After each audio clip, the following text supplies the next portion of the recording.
All right, so we're diving into this second one-day international, South Africa versus Pakistan. This match, it was a wild one, but we're going deeper than just like the scorecard. We're going to break down like those key moments, the strategies, and really try to understand what this match tells us about these two teams. Yeah, and it's especially interesting because Pakistan could actually clinch the series with a win here. Yeah. Right? As a whole, the level's pressured to the game. Totally. Like, can you imagine playing on your home turf, really needing that win, and you're up against a team that's just on fire? That's what South Africa was facing right at Newlands in Cape Town. Rassie van der Dusen, Aiden Markram, and of course, you can't forget about David Miller. He's always a threat. They had the talent, for sure. And Pakistan had their own stars too, right? Babar Azam leading the charge, Mohammad Rizwan always reliable, and those up-and-comers like Kamran Ghulam. It was a clash of the titans, no doubt. So South Africa wins the toss, decides to bowl first. Pakistan gets the first chance with the bat. Seems pretty standard, right? But things got interesting fast. Oh, yeah, really fast. First over, Marco Jansen. Big, imposing fast bowler, right? He gets Abdullah Shafiq out, caught behind.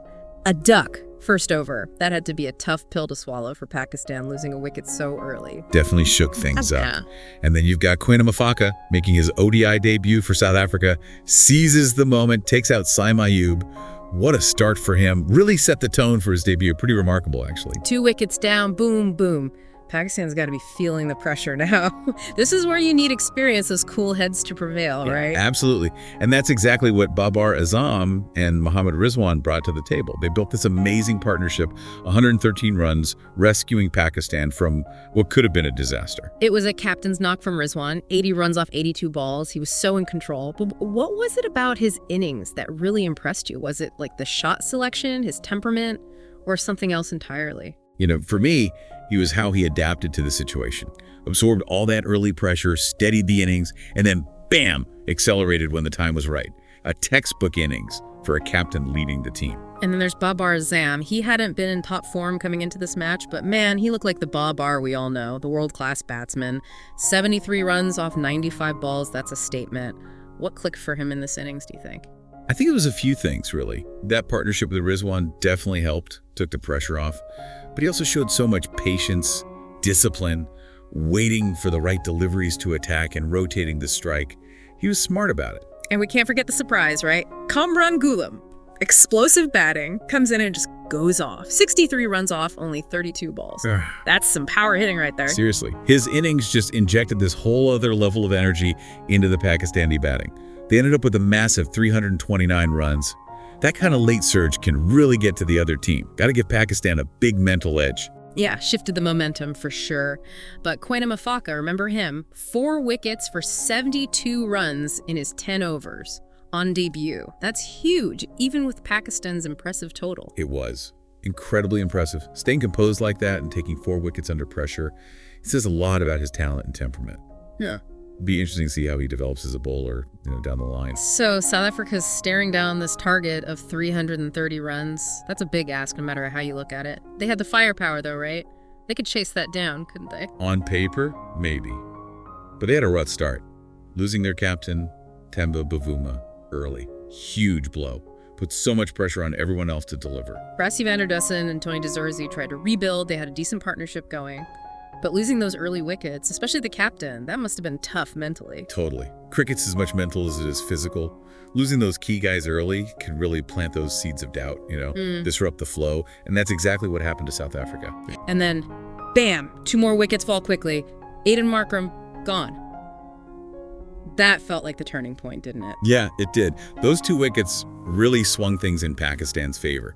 The required run rate, it just kept climbing. And the pressure on South Africa, it was intense. But they still had some big hitters waiting, right? Oh yeah, Heinrich Klaassen and David Miller. Those guys can clear the boundary, turn a match on its head in just a few overs.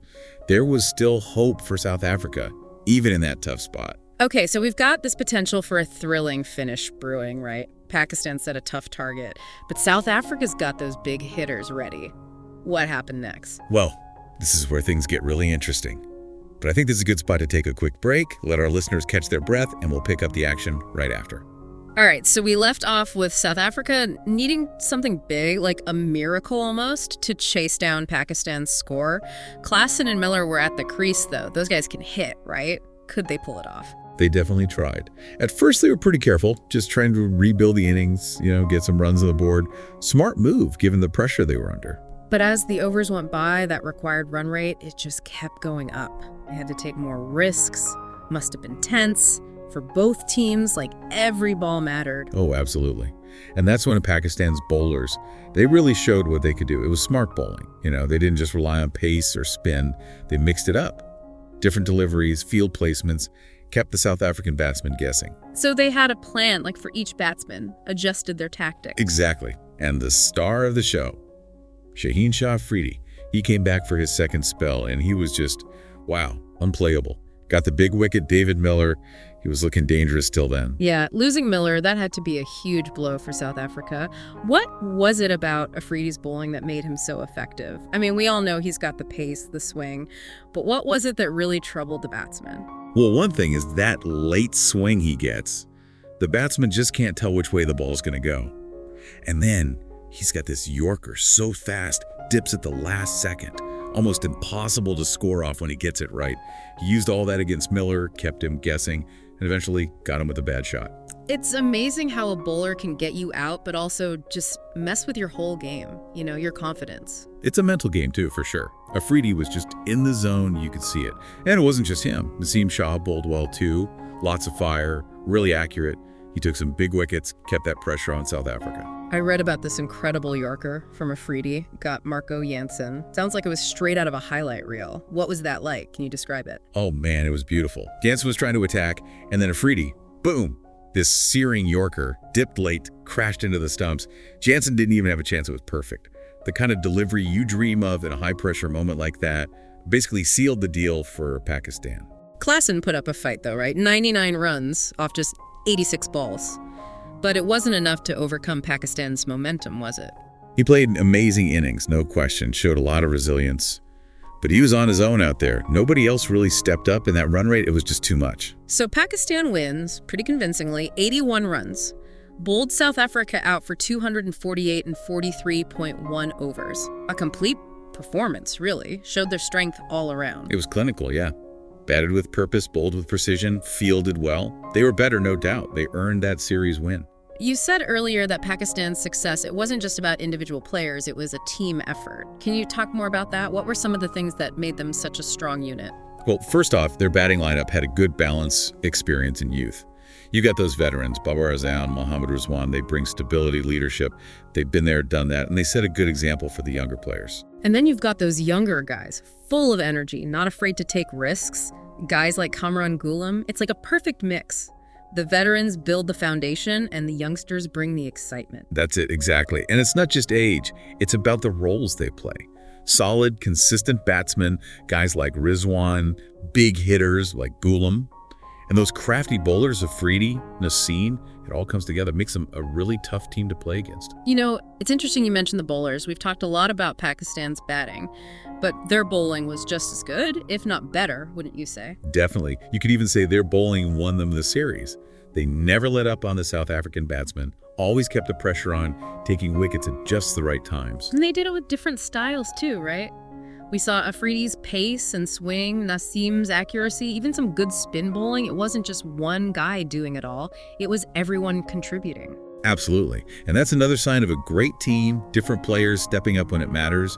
You never know what they're going to throw at you. That's what makes them so dangerous. Sounds like Pakistan really had it all working in this series.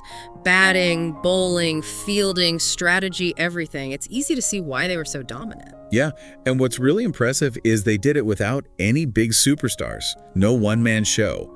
It was a true team effort. Everyone contributed.